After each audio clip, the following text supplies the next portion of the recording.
Hello and welcome movie fans to Cinema RoundUp, where we review and discuss films. This is a film review avoiding any major plot points and spoilers. My name is David, and today we are reviewing The Shape of Water. Directed by Guillermo Del Toro, the film, set in the 1960s, tells the story of Emilia, a mute custodian working at a high-security government facility. There, she befriends a recently captured sea creature and teaches it sign language as the two slowly begin to bond. This is a captivating film and a true fairy tale story at heart. The relationship, the fantasy, along with Del Toro's signature flair, create a film that harkens back to some sort of folklore or even a Brothers Grimm tale, and it's brought to life in an incredible way. Considering the string of underwhelming live-action fairy tale stories, this is a breath of fresh air. Sally Hawkins, who plays our protagonist Emilia, delivers a great performance. She's a very likable character and innocent, but not naive and still very strong. Right from the beginning, we get a sense that she's not some damsel in distress. Sally Hawkins does not speak for this role, as her character is mute, and so she has to rely solely on her facial expressions and hand gestures.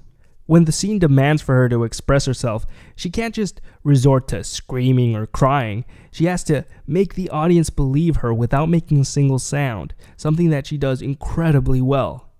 She is able to evoke all her emotions perfectly, from happiness to frustration, from fear to sadness.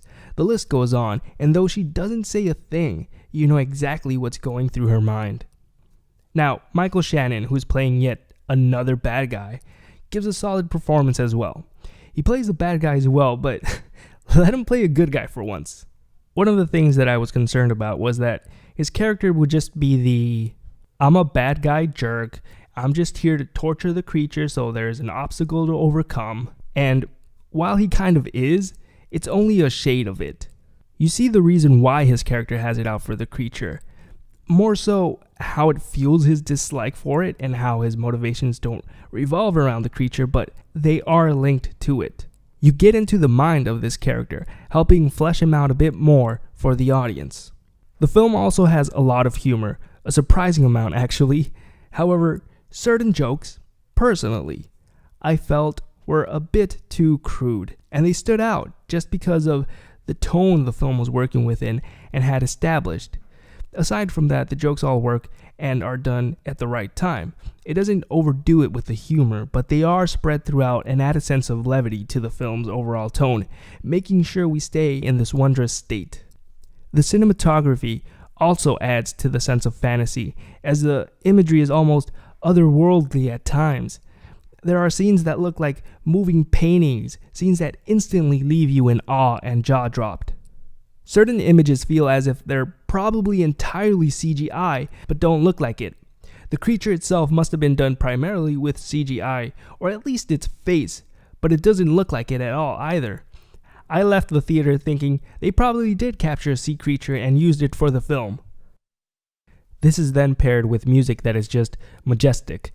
It evokes a sound and feel to some of the classic Disney fairy tales, but with a French twist to it. Its main theme, a gentle medley, plays at various points, and when it does, it elevates the scene, giving it an air of romance and wonder. Now, certain events take place after the first half that weren't necessarily rushed. However, I would have liked to have had another scene or two to allow things to develop a bit more, and maybe a bit more organically, before moving on to the second half. However, as the story continues, I didn't mind it much. Without going too much into any details, I was worried, from what the trailers had shown and the way the film was progressing, that it would evolve into a third act action piece, where there would be a big shootout and explosions and car chases, but fortunately, it doesn't. There is plenty of tension and drama you see in most third acts, but it stays grounded in the reality the film has established. Despite my nitpicking, the film's acting, the story, visuals, music, and overall direction earned The Shape of Water an 8.5. This is another great film by one of the more creative and visually gifted directors that creates a new fairy tale for you to marvel at.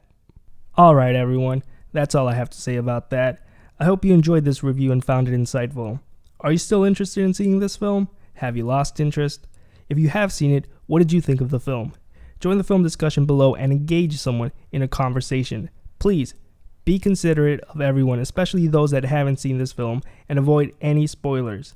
I want to thank you for making it this far into the video, and I hope you consider subscribing to stay updated on all our future uploads.